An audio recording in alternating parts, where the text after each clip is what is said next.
Hey YouTube, it's Buckbuster coming at you. It's Wednesday, May 4th. Just got home and had 3 packages from Academy sitting on my doorstep. That's right, the M-22s. Man, it's been a major M-22 drought in my area. The last time I scored these at Walmart was in November.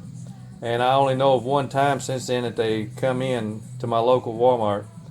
But I've been trying to score some of these from Academy, and they usually are in and out so fast you never have a chance. But I appreciate Motorman 0057 for the intel. First time I tried to order one, it showed it's already out of stock. And a few minutes later, I was able to order one.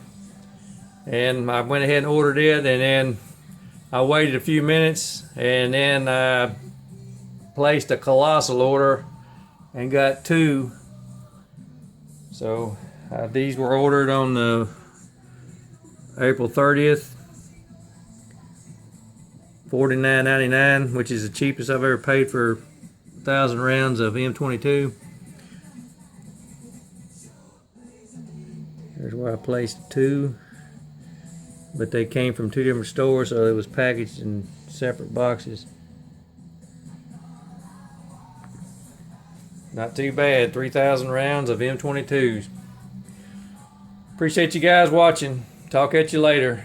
Buckbuster, out.